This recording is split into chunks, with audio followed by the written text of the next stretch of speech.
Welcome to the New Books Network. Today on the New Books Network, we welcome Neil Van Leeuwen to discuss his book, Religion as Make-Believe, a theory of belief, imagination, and group identity. I'm your host, Megan Cochran. Neil Van Leeuwen is professor of philosophy at Florida State University, where his research areas include philosophy of mind, philosophy of action, and cognitive science. Prior to joining FSU, Professor Van Leeuwen was an associate professor of philosophy and neuroscience at Georgia State University. He has written on the nature of belief, imagination, and the cognitive structures that guide pretend play. The premise of the book is that religious beliefs are different from ordinary factual beliefs. And while I think that many people understand that in a kind of vague, intuitive way, you articulate the difference in precise scientific ways that use empirical evidence to show that religious beliefs function more like the imaginings that guide make-believe play than those that guide factual belief. Before we get into the details of the book, let's start with your background. And could you let us know why you decided to write this book? Gosh, there's kind of a personal motivation. Well, first of all, thanks for having me on the show. But great question. There's a personal motivation in the background, and then there's really a purely theoretical motivation, and they kind of intersected. So I'll just start with the personal motivation. So I grew up in Grand Rapids, Michigan. And I was deeply in the Christian Reformed Church, Dutch Calvinist tradition. My dad was a biblical scholar, taught at Calvin College and Calvin Seminary, and my mom's a psychologist, also a very serious Christian, and was also at Calvin College, right? So I grew up going to church twice on Sunday and once on Wednesday.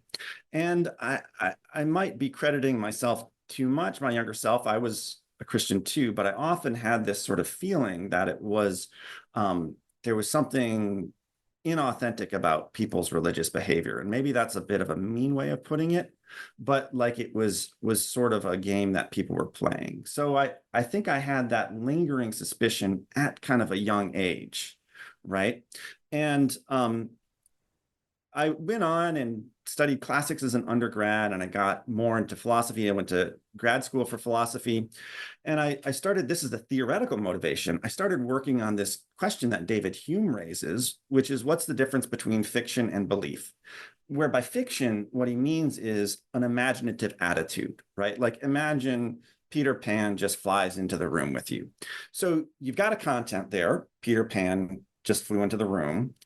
And you've got a way of relating to that content. That's what philosophers call attitudes, right? So you have what we call an imaginative attitude toward that content. If you were crazy, you might have a straightforward factual belief if you actually thought crazily enough that Peter Pan flew into the room. So the question that Hume was raising is if we had to cash it out, what constitutes the difference between regarding something in a fictional light as an attitude and factually believing something? So I was developing a theory of what that difference is and trying to situate it in a broader theory of attitudes. Like you can hypothesize a certain idea. You can assume a certain idea for the sake of argument or just out of caution, right? Humans are amazing creatures in the sense we have the cognitive flexibility to relate to ideas in all different ways. So here I am as like a young but starting to mature grad student, and I come up with a theory of attitudes and the difference between fictional imagining and factually believing. And really what happened was I really just woke up one morning and it kind of hit me over the head that it sure seems like a lot of the quote unquote believing attitudes that took place around me when I was growing up were more like the imaginings than like what I had theorized factual beliefs to be. And even though, philosophers call religious beliefs beliefs, and they call your belief that, the sun is hot a belief, right? Those are all like kind of beliefs in philosophical parlance. That's really what occurred to me then is that's actually quite a gross conflation of what are in fact distinct ways of relating to ideas. And so once that kind of hit me, it one seemed interesting in its own right and an idea worth developing and getting involved in empirical research to see if what I was hypothesizing actually held up. against empirical data. And then it was also a way of kind of extending my more general theory of cognitive attitudes in an interesting way. So that's how I got into it. And I published my first big paper on this almost 10 years ago in 2014. And then I've been developing the research program, and kind of it pretty much culminated in the book, but I'm doing follow-up empirical research with colleagues in psychology and anthropology, and starting to get into some neuroscience now too. It's so interesting. Let's spend a couple minutes, if you're good with this, setting out your understanding of this concept of play. And here, I before we get into the religious stuff, I just want to maybe set out what your ideas are outside of that realm first, if that's okay. Yeah, absolutely. So from a cognitive perspective, and so in the book you talk about this is a way of navigating the world by consulting what you call a two maps simultaneously. So can you explain what you mean by that? Yeah, absolutely. So it's important to notice when anyone's engaged in pretend play, whether it's children on the playground or actors on the stage, or a con man doing some art of deception, it's not the case that people lose their grip on reality altogether, despite kind of popular myths to that effect. Like, people will say, oh, children, they just simply think their games of pretend play are true. And the answer is like, well, no, they don't, right? If they're pretending a sandcastle is a palace, they know to dig for more sand to make the palace bigger, right? If they actually thought it was a palace, they'd like try to walk in the front door. Okay, so what's going on in pretend play is this two-map cognitive structure. On the one hand, and we'll use the playground as the exemplar here. On the one hand, there's the representation of the sandcastle as a palace, right? That's the imaginative layer. On the other hand, in order to interact with the sand in a way that'll turn it into a good prop, a child has to know that sand is sand, and that wet sand sticks more, and that sand can fall over easily if there's not enough wet sand, and so on. So the child has two map layers that are active at the same time in any game of make-believe play. You've got one layer of processing, which I'll call factual belief, which is keeping track of the actual physical properties of the sand, the dimensions of the dolls you're playing with, the fact that the dolls are plastic. And then you've got this other map layer that's working at the same time, where there's an imagined palace, an imagined super agent, right? And so on. That's saying things.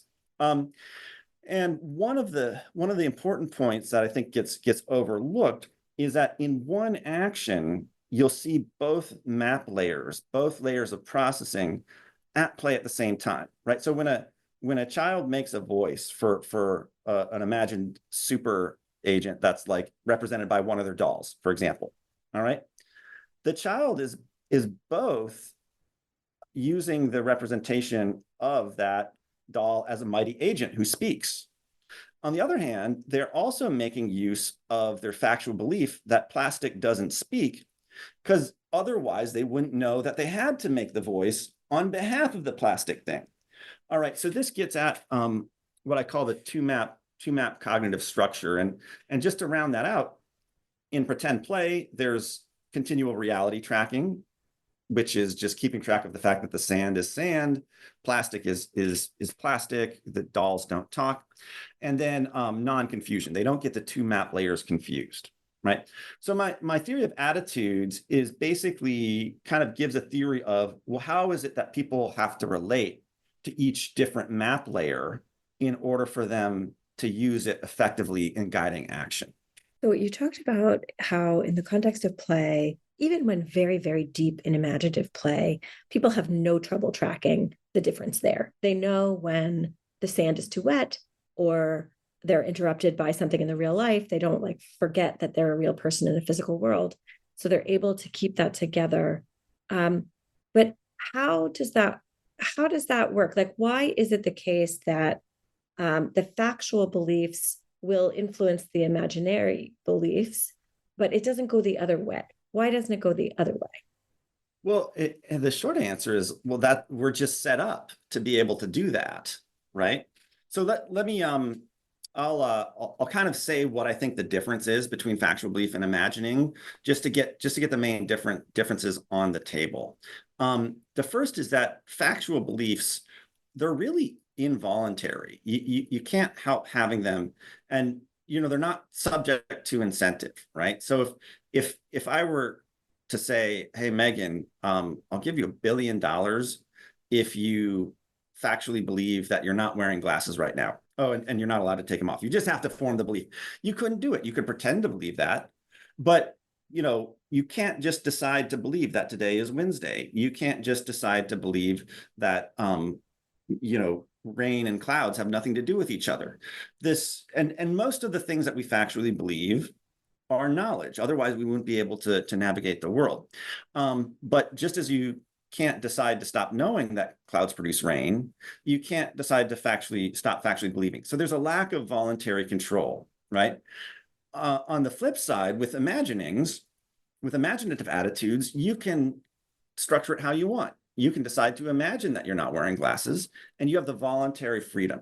So one of the big differences between factual belief, which are basically tethered to reality and not under voluntary control, is that they aren't under voluntary control, and imaginings are, right?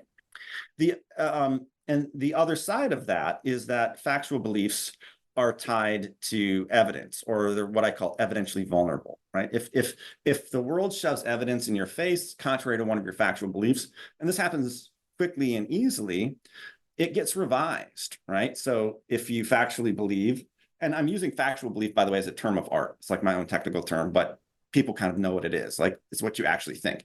If you factually believe the supermarket's open till 9, and you see a sign that says it's closing at 8, poof, your factual belief gets revised by the evidence. So there's this trade-off in factual belief and imagining between voluntariness and being tethered to evidence, right?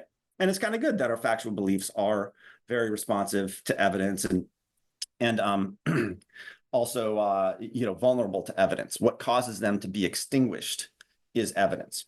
All right, and then two more. One is that factual beliefs are continually operative in guiding action, right? Whereas imagining and other attitudes, they're practical setting dependent, or what I also call compartmentalized. So you're imagining that Peter Pan, for example, to go back to that example, is in the room.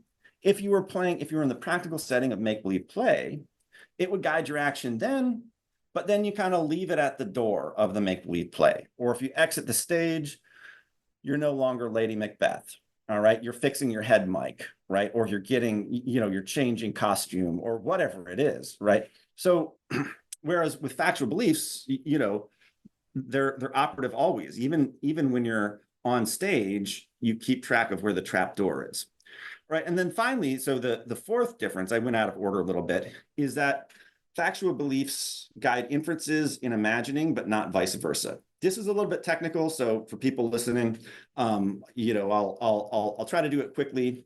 But the basic idea is, what you factually believe, say about tigers, it really informs what you imagine about tigers. Okay, so if you factually believe that tigers have teeth, generally you're going to imagine that tigers have teeth, right? And that if they bite something, it'll puncture, and so on. So the inferences that you draw between your imaginative states, or between your imaginings, are drawing on the reservoir of information that your knowledge about the world, encoded in factual beliefs, supplies, but not vice versa, right? And we could just do a little experiment. Okay, Megan, imagine that there's a tiger in the room, right? Okay, you're not like running away screaming, or like, asking me to tell your friends that you love them, right? Because you can imagine it, but you're not going to draw inferences at the level of factual belief on the basis of what you imagine, right? So there's an asymmetric, or technically we call it anti-symmetric, cognitive governance relation. All right. But that's basically saying, hey, the guiding of inference is a one-way street between imagining and factual belief. And there are wrinkles there. People will say, oh, but it does influence, but not in the technical sense. All right. So imaginings can be hypotheses that are later confirmed by factual beliefs, but that's actually just a generation of a hypothesis, and it's the factual beliefs governing themselves that's really doing the work.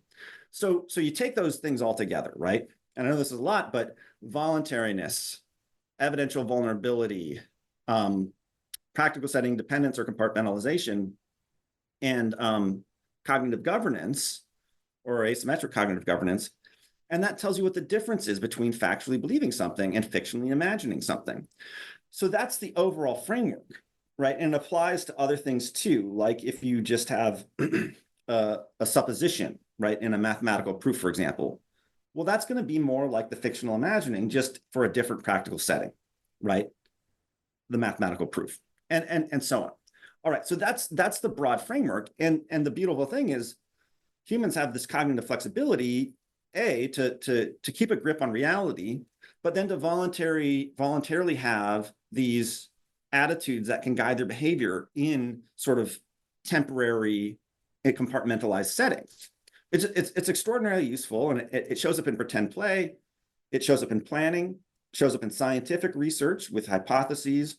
It shows up in situations of uncertainty where you make assumptions out of caution, and so on. So it's really what I'm trying to do, almost more than anything in my book, is characterize this fantastic cognitive flexibility that humans have in being able to have what I call secondary cognitive attitudes. And those are the ones like the imaginings and the hypotheses and so on. So it's like some things, I love the image that you had of an underlying map of factual belief, and then other things can be layered on top of it that are like transparent layers where you can still see the factual beliefs underneath, but you see them sort of through this lens of other structures or beliefs that you're sort of putting on top of it, but they don't disappear. I once met an artist who was a bit interested in my work, and I was really hoping to convince her to actually like make a sort of like two map cognitive structure like that with the transparencies and so on. That would be amazing. Yeah. I haven't pulled it off so far. So if any artists are listening, feel free to get in touch with me, and if you like that idea, we'll talk. It's great. I would like to see that artwork. And I also, as you were describing it, and as I was reading it, I was thinking about how it feels true. Like as I was reading it, I was like, this feels true. This makes sense in an intuitive way. And then I was thinking, like, why does it feel so true? And I was thinking about the opposite. When you try to do the opposite, that's what I would call gaslighting. Like, it's true. You know that it's a factual truth, or you think you do, and somebody tries to tell you that it's not. There's this deep sense of discomfort and frustration because somehow that true layer is being questioned in a way. Right. Yeah. I mean, that's an interesting observation. When your factual beliefs are called into question convincingly, it can be very disorienting, right? Like your grip on reality is slipping or something like that. So I think one of the projects of my book is to remind people of this layer of factual beliefs, like that many things that they think, which are largely true and knowledgeable. It's your mental states, your factual beliefs, or the contents towards which you have the attitude of factual belief that is guiding you. And normally when people talk about belief, they think about the more specialized ones like religious beliefs and so on and so forth. And in order to see the contrast that I'm talking about, you have to kind of go back to basics and think, well, what is the attitude that we have towards, say, a proposition like wet sand sticks better? Like, we all know that, but most of the time we don't think about our factual beliefs. We just think about the world using them, right? So for you, it's just like, well, that's just that. If you have a factual belief to some effect, it's kind of like that's just how the world is to you. And it's almost like I feel often in my writing, I have to remind people that you have to have these mental states in order for it to work, right? If you didn't have the factual belief that wet sand sticks better, you would have to learn it in order to build good sand castles. Yeah. Right.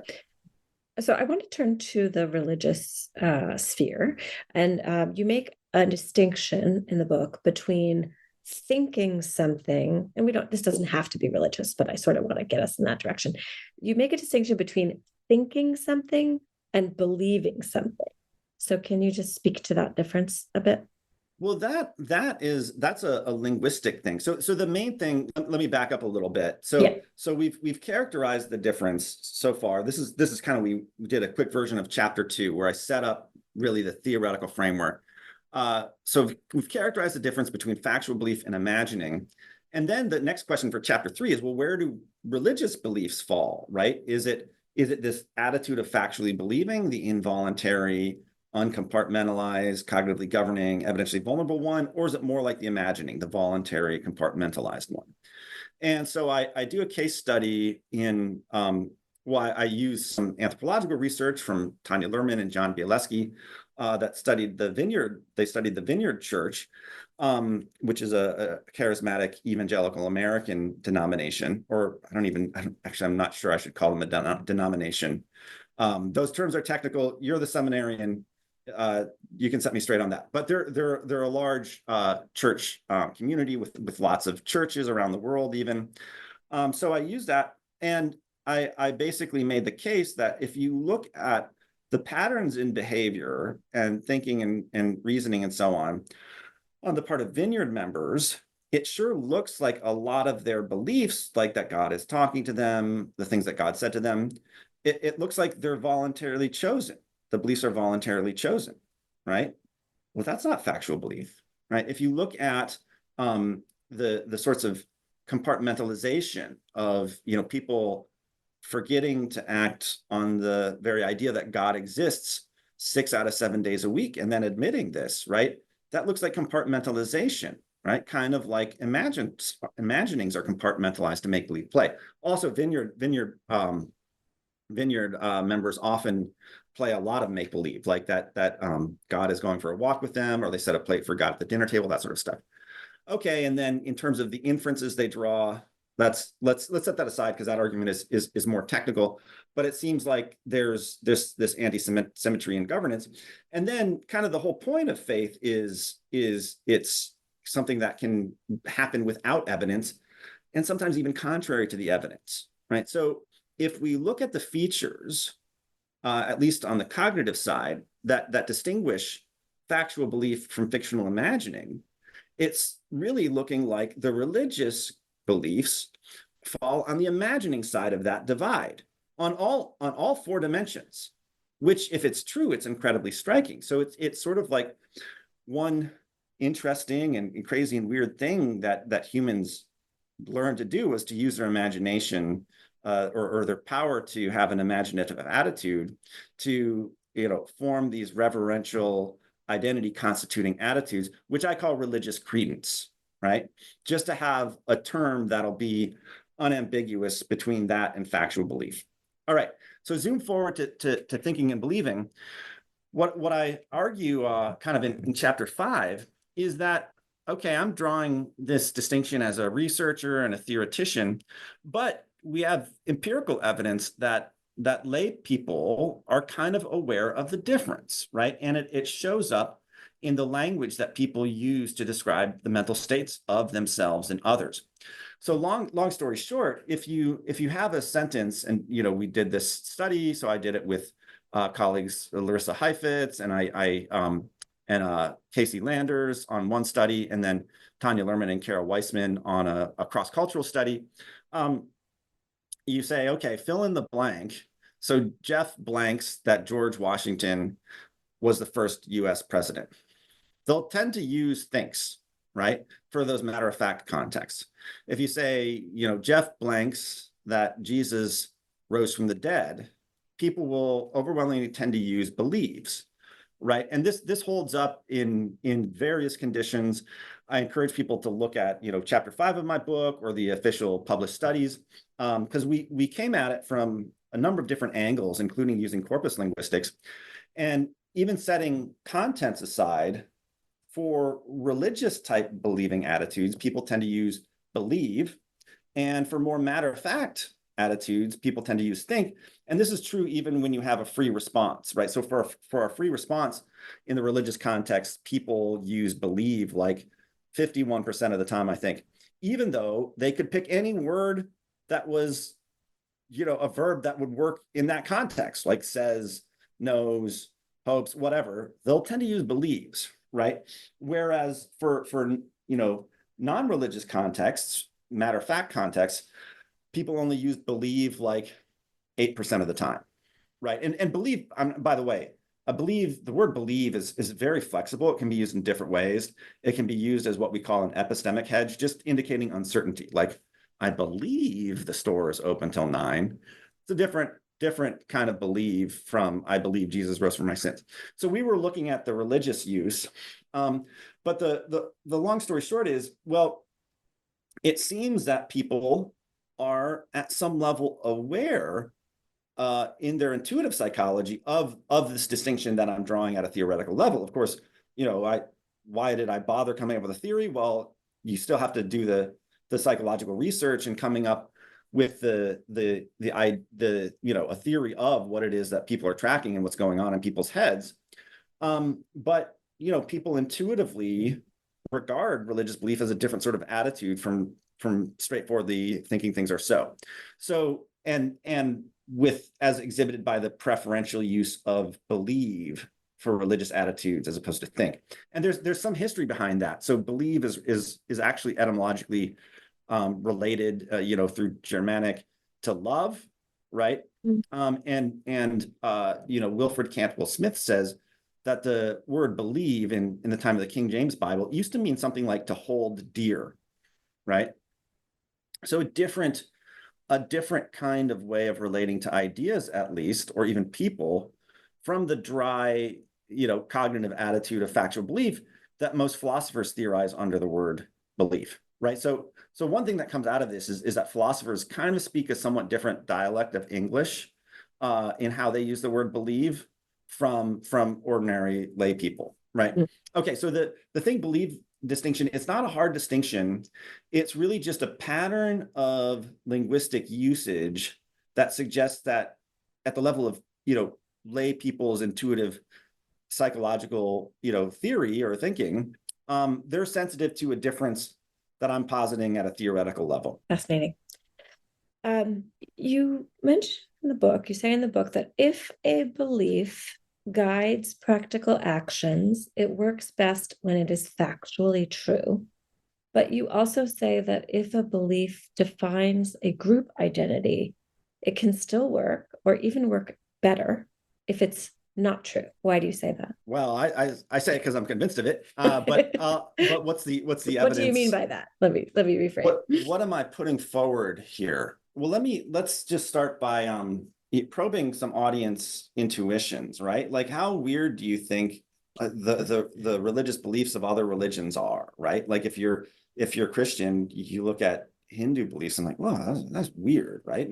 But turn the mirror around, right? You look at Christian beliefs and it's like, really, a talking snake, a guy rising from the dead, a virgin having a baby, right? Oh man, right?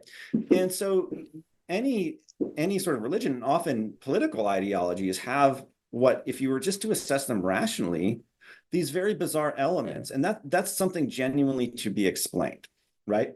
So first, why do factual beliefs guiding in instrumental action work best if they're true? Well, that's the easy part, right? If you this is one of my favorite examples, but if you want to turn the light on and you think the garbage disposal switch goes to the overhead light, you're going to fail, right? You're going to want light and get this like grinding noise. We've all had that happen. If you want to get to the pizza shop and you think it's north and it's actually east, you're going to go to the wrong place, right? So that map layer, that factual belief map layer, right, in order to succeed in the world at all, it has to be largely true. And for any given focal action, okay, we're not necessarily going to fail completely if we have a few false or like maybe simplified factually believed contents, right? Maybe in some special circumstances, it might help to have a false factual belief. Like if you factually believe the meeting starts at 3 and actually starts at 3:15, that'll help you be more on time. But you still have to have a factual belief about where the meeting is that's true, what the topic of the meeting is, so on and so forth. All right, so factual beliefs work best if they're true. But what about beliefs that guide symbolic action, right? Beliefs that kind of indicate, that cause you to, like, say, sacrifice on certain high holy days, right? Or to celebrate Passover or something like that. So for those, if they're basically part of a group identity, right? If they're groupish beliefs, as I call them, and religious credences are a species of groupish belief, their function, right? The role that they play in your life is to associate you with an in-group, essentially, or that's at least one of the roles. I don't want to say it's the only one. People do all sorts of things with their religious credences. Okay, well, if say, we'll take the Trinity, right? If believing a certain content is supposed to, distinguish a group, right, of believers, well, if it were straightforwardly true and evidentially supported, it wouldn't be so distinctive now, would it? Right? So we couldn't form a religion around the idea that, clouds produce rain. Everyone, it would be nothing distinctive about it, right? So if the role of groupish beliefs, again, with religious credence as a species of them, is to sort of distinguish us from them, right? Then it helps to have some absurdities in there, right? Something that you wouldn't arrive at just by a sober consideration of the evidence. Things like talking snakes, right? Or deities that are boys with an elephant head, right? Or every single Egyptian boy was killed, but God passed over the houses of the Israelites, right? So like stories like plagues and so on. All right. So again, think about, like a Passover Seder with all these different elements. That expression of the religious credence that God passed over the Israelites, it does its work in defining a group, or solidifying group cohesion through symbolic action, even though let's assume for the sake of argument, and probably, I'm pretty sure, like, that never happened, right? Maybe there was some sort of disease or something that helped give origin to the story, but basically, like, this, every single firstborn Egyptian boy died. Grant, for the sake of argument, that's not true. Even given that it's not true, the symbolic action expressing it can still form a cohesive group identity. And furthermore, the fact that it's incredibly unlikely means that other groups, aside from your in-group, aren't going to buy into it. And so not only does it not get penalized for being false because the action is symbolic rather than practical, it actually helps a little bit that it's implausible, right? That it's miraculous. It sort of helps because that means, we're kind of, in a sense, paying a price to belong to this group, the group of quote unquote believers. So that's a way of unpacking the quote that you just selected. I think that also goes to some extent towards explaining why, when there are times when a religious group does believe something and it is proved false, and I'm thinking of like the end of the world things where they're like, Thursday, it's going to end Thursday, and then Thursday comes and like, so does Friday, and then they're like, well, we got the date wrong, but everything else is right. Right. And it does sort of explain why it actually tends, historically, it tends to reinforce rather than decline the faith of that group. Even when something like that, people double down in those situations, practically, like when that really happens in real life, those real people don't walk away from their religion. They tend to double down, find the next.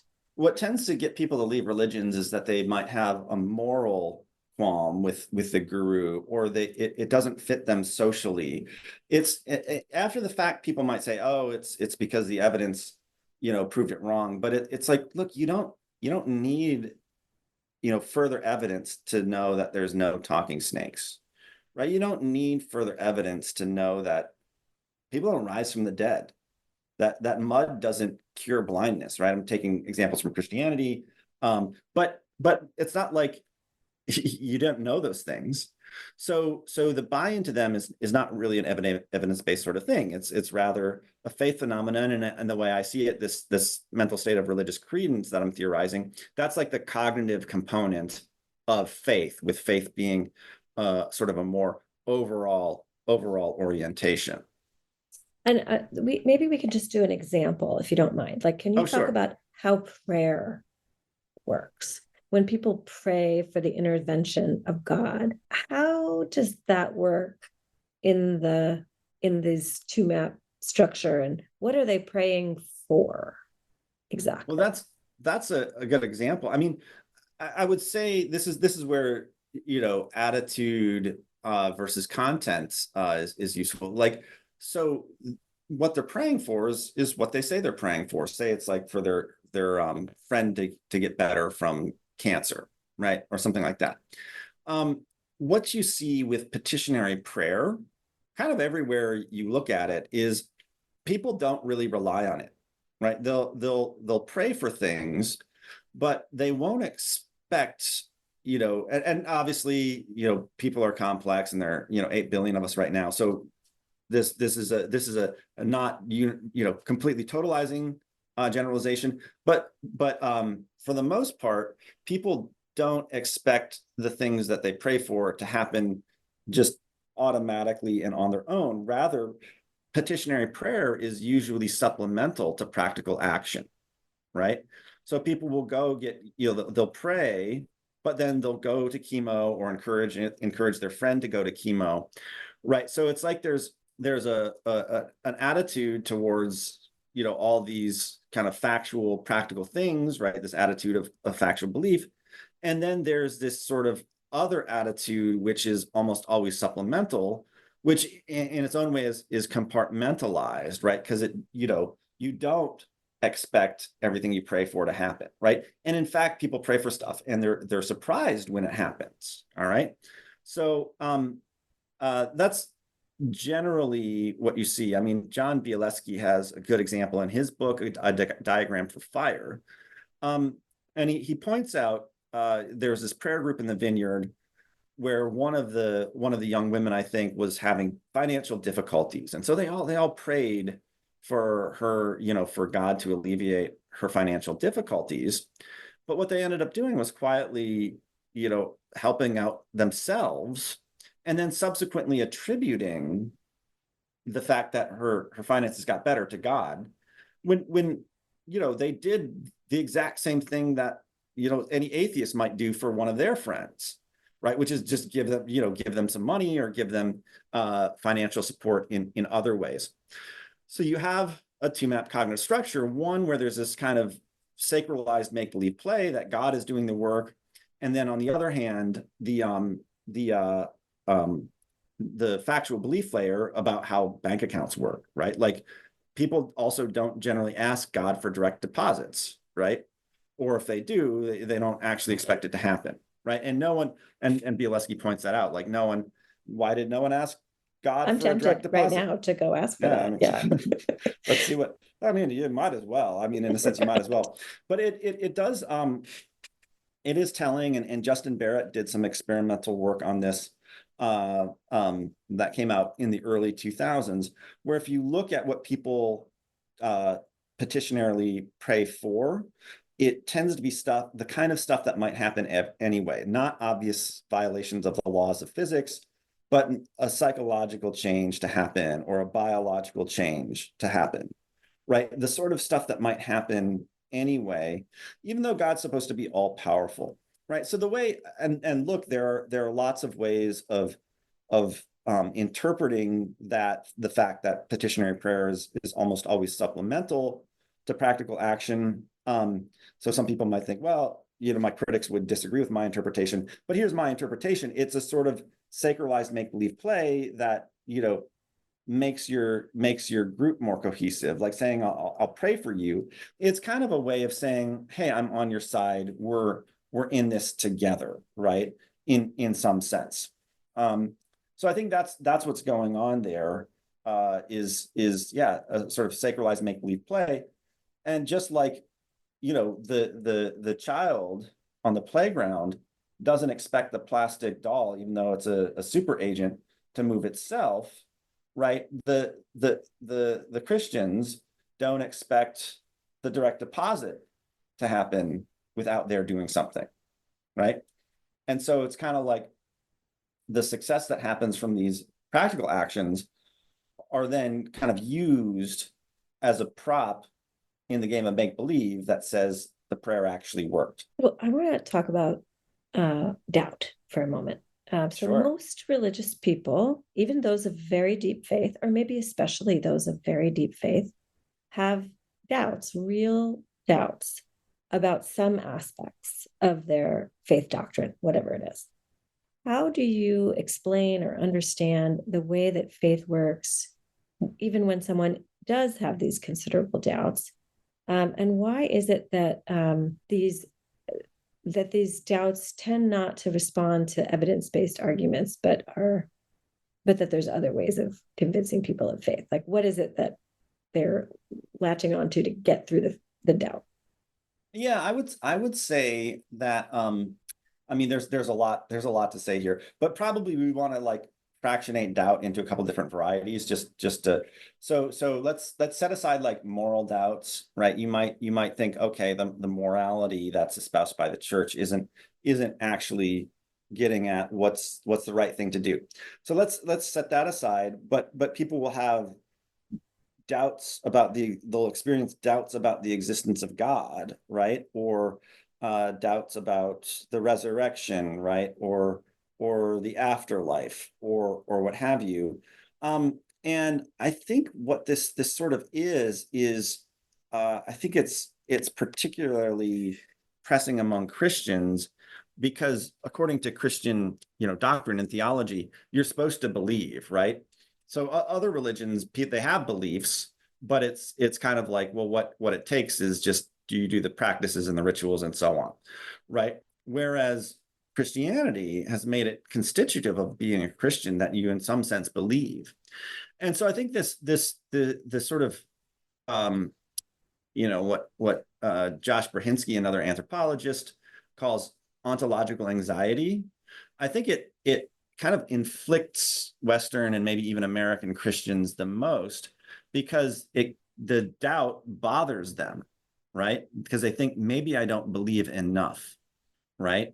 And so maybe the kind of believing that I'm being required to do, I'm not achieving it because people are smart and they know that it's kind of crazy to think that there are these invisible super beings, or not crazy in the sense of you're a lunatic, but it's just not evidentially supported, right? So I think it's almost like there's a sort of anodyne doubt, right? Like I doubt whether I'll make it to the gym this evening, right? That's not something that you really worry about. It's more like the doubt is one thing, but in Christianity, the doubt also has a tacked on anxiety because at least according to a lot of the narrative in different varieties of Christianity, oh, you're supposed to be certain, right? So in some varieties of Christianity, fundamentalism or whatever, faith is supposed to imply that you feel certain about the truth of all this stuff. And if you notice that you kind of suspect it maybe isn't true, I'm not really one of the group, right? Maybe you don't put that way in your head, but maybe the kind of belief I have isn't enough. And so I think, again, why talk about doubt? It's almost like doubt is just half of the equation there. It's the doubt plus the anxiety that you're not doing what you're supposed to do by having the right kind of belief. And you do hear that. I talk to a lot of people who are faithful in their religions, and this is a truly deeply anxiety-producing state of not being sure and feeling like they are failing in some way by not being sure. And then I actually was raised Jewish, where it's like, oh yeah, you're supposed to doubt. Like, it's a feature, not a bug, like you're supposed to doubt. And so you're supposed to ask the questions, and you're still supposed to go to synagogue, but you're supposed to doubt. Two different faiths, but I mean, it really is almost like a brilliant trick that somehow worked its way into Christianity. The fact that believing is not only a requirement, but like the requirement in Christianity, means that the doubt plagues you in a lot of different ways. Like you were saying, the being bothered by doubt. I've lots of Jewish friends. Doesn't really hit in the same way, right? Just you think other anxieties. There's other anxieties going on, but that's not. Different varieties of religious anxiety is could be a book of its own, right? Yeah, exactly. Okay, so I have another question, which is, what is the puzzle of religious rationality? Yeah, we've been dancing around that a little bit, but I think it's a very intuitive puzzle. And people ask themselves all the time, how could they believe those crazy things, right? Like, but the puzzle is this: it's if you look at most people around the world who are religious, which is most people around the world, they get along fine. They learn to drive cars. They learn to use computers. They learn, at least some simple mathematics, learn to read. All this stuff requires, at some level, a lot of epistemic rationality, which is the ability to learn in accordance with logical reasoning and evidence, right? So people are generally quite rational creatures. Now, people listening will give me a litany of things. Oh, confirmation bias and all the psychological distortions and the whole Kahneman Tversky thing. But that's all, in a way, that's all true. It's all interesting because those are sort of quirks in an overall incredible epistemic, cognitive system. All right. I mean, just the fact that we could arrange to have this meeting. I mean, look, it doesn't even require that much intellectual gifts, right? So even quite ordinary people have impressive levels of rationality. And yet at the same time, if you look at the religious beliefs of those same people, it's like they're anything but rational, right? Again, like, take Greek religion, the winged-footed Hermes, right? Or, Athena springing from the head of Zeus, or Quetzalcoatl, right? If we think about Nahuatl religion, right? I mean, pick your example. There's a flying feathered snake god, right? And so it's the sort of thing that if you thought your next door neighbor believed analogous things, you'd think they're a lunatic. But perfectly rational people, most people around the world, have some sort of belief in outlandish supernatural contents. And so the puzzle is just explaining how an overall rational thinking agent can end up believing such things, right? And I go through different ways of solving it. One is to adjust the rationality, say, well, people just aren't that rational, right? But like, everyone is rational enough to see that other people's religions are factually completely implausible, right? Or maybe don't say that out of politeness, but yeah, everyone realizes that. So, or you might say religious people are deluded, but it's not clinical delusion. That's just the wrong theory, right? So, and I go through other ways. Another thing you could say is, oh, the religious contents are all metaphorical. That solution doesn't really work. And so what I do is I use this puzzle of religious rationality to kind of have another way of arguing for my view, which is to say, look, just as it's not irrational to imagine Peter Pan and Tinkerbell flying around, right? Because it's compartmentalized and so on, it's or it's not evidence of someone's irrationality that they imagine those things. If religious credence is a different attitude from factual belief, one that is compartmentalized in the relevant ways, and it doesn't have cognitive governance and so on, then it's not a sign of irrationality that people religiously creed outlandish supernatural contents like those that are described or that come out in their religions, right? So this is what I call the attitude solution to the puzzle of religious rationality, right? The solution, essentially, to put it in a more kind of intuitive way, is, well, people are doing something different with their religious ideas. It's a different way of relating to ideas from your ordinary factual belief that cars require gas, or that dogs have teeth, or that your next door neighbor is named Kathy, right? As mine was. Okay, so the puzzle of religious rationality, very intuitive kind of puzzles. Like, how do you resolve the apparent irrationality of the religious beliefs with the apparent rationality of human beings? And the answer is, they're doing something different with the ideas from factually believing them. That's the attitude solution. I want to ask you about religious extremism. So, Sure. for example, some people will deny medical care in favor of prayer, even though rationally it's hard to quite get your mind around that. Or they might take actions that otherwise they would think abhorrent, or just wrong, even according to their own religious beliefs, like murder or abuse. Yeah. But they in some cases think it's necessary or righteous, even because of their religious beliefs. So how do you square that? Yeah. So this is something I've worked on more recently. I've actually got a talk up on YouTube that I gave in Amsterdam this summer called, if people want to look it up, called but extremists, right? And it is kind of a common objection to my theory, which is like, okay, maybe you're right about the kind of more ordinary religious people, but surely religious extremists factually believe that they'll get 72 virgins when they die in a holy cause, right, or something like that. To go back to an example that was discussed a lot around 9/11, right?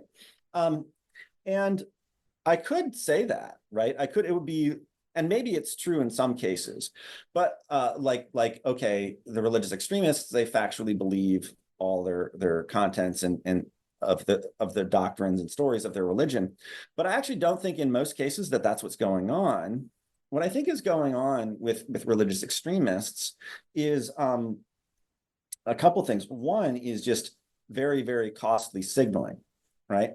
So one of the theories that has come out in the last, I guess, decade and a half or even more in cognitive science and religion is that there's, religions involve not just beliefs and kind of fun practices, but to belong to the group, you have to sacrifice something. You have to show you that you have skin in the game, right? And this is a solution to the free rider problem, right? So a church community or other religious community, they do a lot for you if you're in need, okay?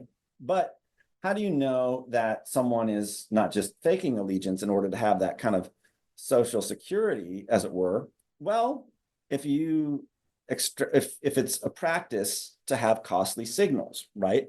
Like scarification or expensive sacrifices or just embracing weird beliefs or what have you. And the more that you're willing to costly sacrifice, the more you're kind of, rocketed into the center of the in-group. Okay. So one thing we can say is that, various extreme practices like snake handling or something like that can be regarded as costly signaling, right? And so like the snake handlers, they'll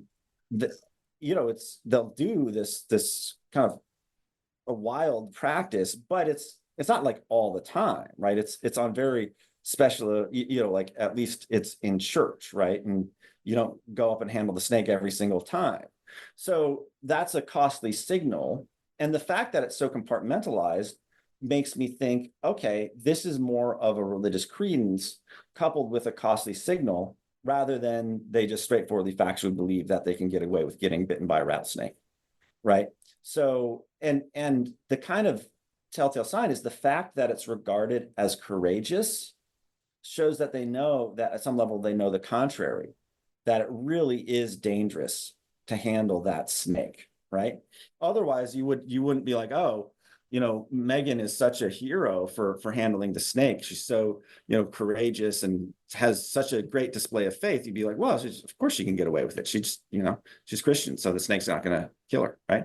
So there's a couple of other things that I would want to say about this which is there are lots of motivations for extreme behavior, right? And one of them, as Scott Atran gets at in his wonderful book, Talking to the Enemy, is that if you feel that your imagined kin or your in-group have been humiliated by someone or by some other group, there's a very strong motivation to retaliate in vengeance, all right?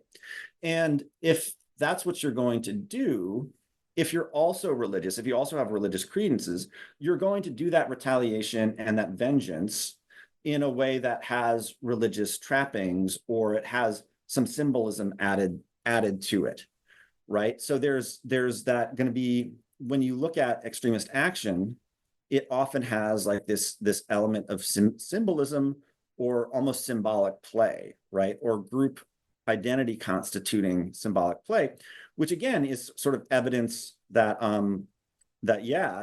it's at the level of imagining. Right, so let me just walk through one example for the audience. So one of my critics, they co-authored a paper, Martin Boudry and Jerry Coyne, they were basically saying, yeah, these just jihadists, they just factually believed that they were going to get 72 virgins.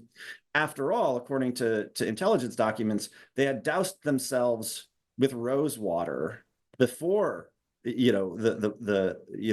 doing their mission, right, in anticipation of the 72 virgins, right? Well, maybe they did, right? But they're not idiots. They know they're going to be incinerated, right? They know that rose water isn't going to like make it through that, right? And so on. So what were they doing with this symbolic gesture? Well, they're saying through symbolic expression of this religious credence, hey, we're all in this together. We're on the same team. We're part of a group. And it's sort of a way of bucking yourself up. And the motivation to do harm to the enemy is kind of what does the bulk of explaining why they did what they did, as well as certain in-group dynamics that run away with things. And again, the sort of symbolic play is addressing on that otherwise motivated violent action. So here's what's not going on, right? Just to flip the other side of the coin. It's not like, oh, me so stupid, me think, me get 72 virgins, right? And you just factually think that, and then, oh, so the rational thing to do is go do a suicide attack, right? So it's not like you instrumentally are acting in the way that would be rational too if you factually believe this stuff about paradise. So if you really examine what's implied by the factual belief picture, it just comes off as implausible, where if you think, okay, there's a lot of complicated and violent motivations in play, and the violence that comes out is going to be dressed in a religious form due to religious credences, I think that's a much more plausible picture of violent extremism that's expressive of religious credences. Okay, I'm just thinking about the young people who sometimes get caught up in extreme behavior. I'm wondering if they're as rational about that. But that doesn't undermine the point, generally speaking, particularly about adults. But I do wonder if sometimes very young people actually do believe this. I think, I told you I was raised Jewish, and I remember as a child, I remember thinking, I was very young, maybe 8 or 9, and I remember thinking, there was a time when I believed in the Tooth Fairy. There was a time when I believed in, well, I thought all my friends had the Easter Bunny, and I was so jealous because I wanted chocolate. I never got it. Right. And I knew about Jesus, right? And I thought, everybody came around on the Tooth Fairy and the Easter Bunny, but some people never came around about Jesus. And Right. that's how I thought about. I think I was, young, under 10. Hmm. And it took a while for me to realize, like, okay, wait, what's going on? And I remember my father said, I told my dad, and he said to me, it is never your place to take away somebody's belief. Like he was thinking about, like, for children, don't tell the other kids that there's no Santa Claus, for example. Right. Don't undermine people's faith in Jesus just because you don't think, or you think it's not true. And he made this point to me. But I am thinking about how children sometimes are unable to disambiguate those things. Yeah. So there's like so much to unpack there. But let me seize on one little detail of that. So when your dad said it's not your place to how did he put it, to take away someone else's belief, I think intuitively he's showing an awareness there of the difference between what I call religious credence and factual belief, right? Because if someone is in a house that's on fire and they think it's not on fire, it's not only not the case that it's not your place to take away their belief, you're obligated to tell them, Yeah. right? Anytime you correct someone, you're taking away a factual belief that they have, right? It's like you had the factual belief that, again, boring example, the supermarket's open till 9, and I know it's not. Guess what? I'm going to take away your belief, and you're going to thank me for it, right? Oh, better get over there quick then. Okay, so the fact that there's a motto that it seems intuitively right? It's not your place to take away their belief. It shows that, at least at some level, your dad was thinking of a different kind of quote unquote belief from factual belief. So that's one thing that I wanted to unpack there. So even if the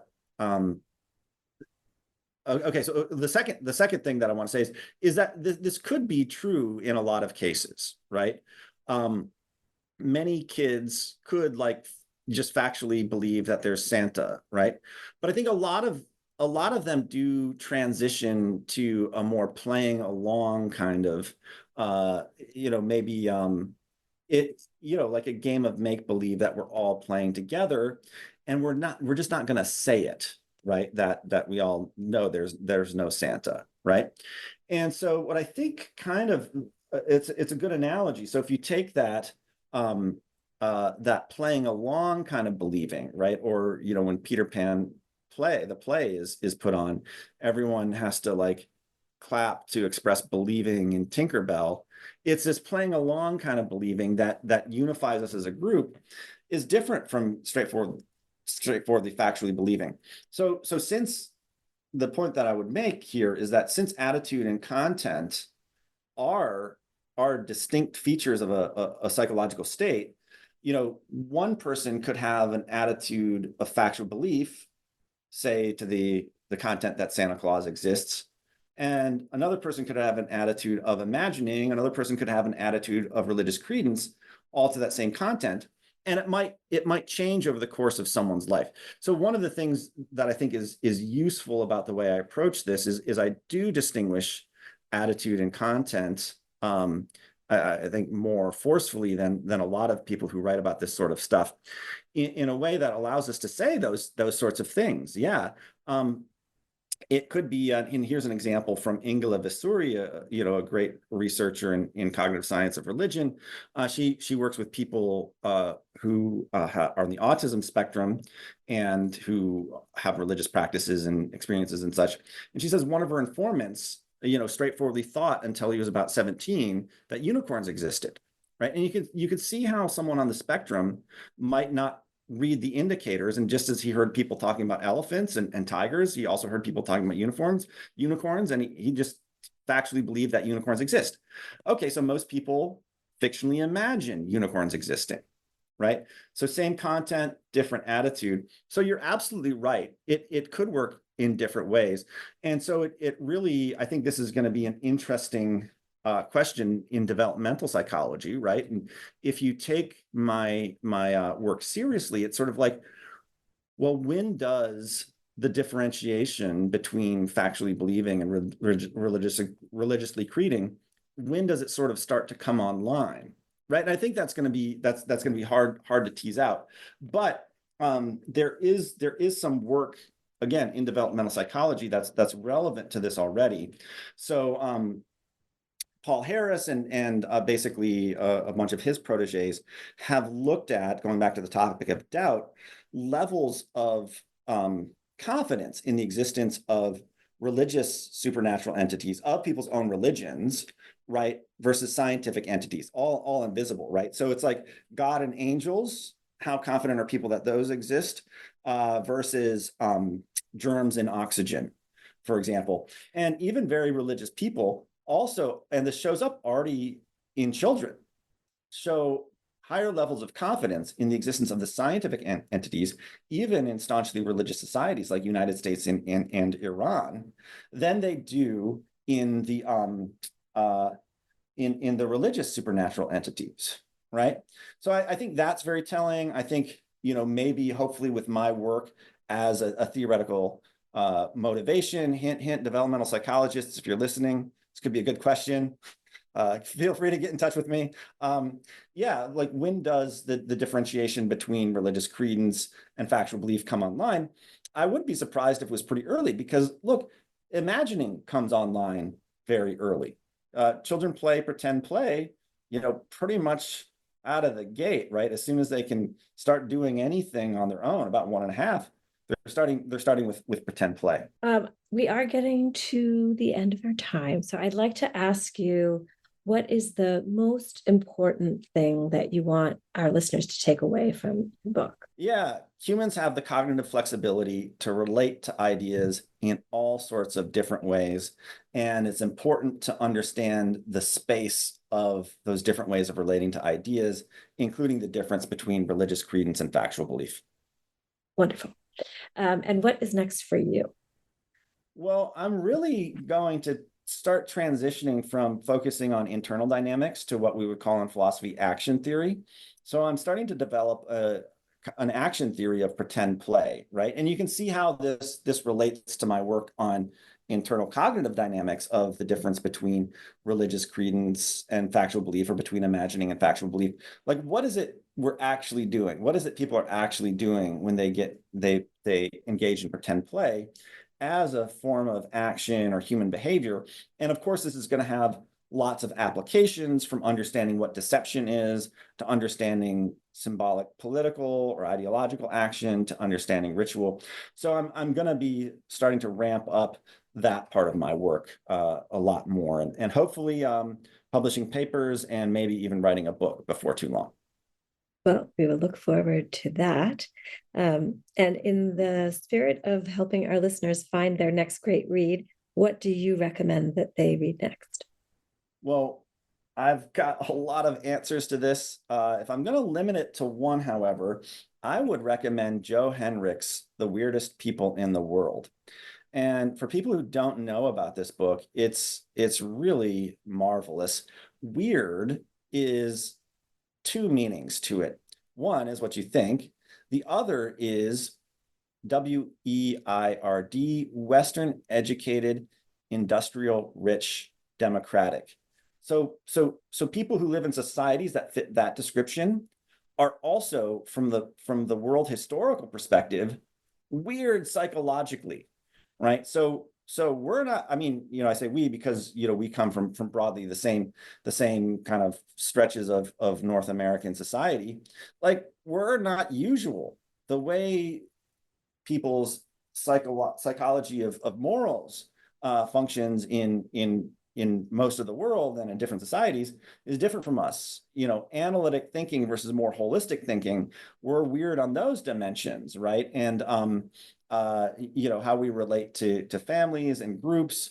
There's even some perceptual phenomena, although I'm not as impressed by that evidence that there's that much difference there. But there's a lot of impressive differences, especially when it comes to how people relate to other people and what they take their obligations to be. So what we would maybe call the psychology of morals. Westerners or weird people, in this technical sense, are outliers in humanity at large. And originally, this was a point made in a behavioral and brain sciences article to say, hey, look, psychology research should be more cross-cultural because, we're not, the kids at MIT aren't representative, right? But right, well, we already knew that's true. You can laugh out loud if you want. But the book goes a lot further in kind of documenting what are the likely historical sources of the differences that we see, and it's totally fascinating for anyone who's traveled to other countries and wondered, well, this does feel different. Why? The book will have a lot for you. So again, Joe Henrich's The Weirdest People in the World. I love that book. I think a lot of people listening will love it too. Great. We will put a link to that book in the notes, along with some of the other ones that you mentioned throughout our discussion. And I think we'll have to leave it there for now, unfortunately, because I think this is absolutely amazing. Neil Van Leeuwen, it has been such a pleasure speaking with you today about religion as make-believe, a theory of belief, imagination, and group identity. Thank you for joining us on the New Books Network. All right. Well, thank you so much. It was a pleasure to be here. And I hope your listeners recommend my book to their local public library. So that's my one plug that I always make. Get involved with your local public library and recommend my book along with many others that you want to read. All right. Thanks for having me. A great call to action. Thank you so much.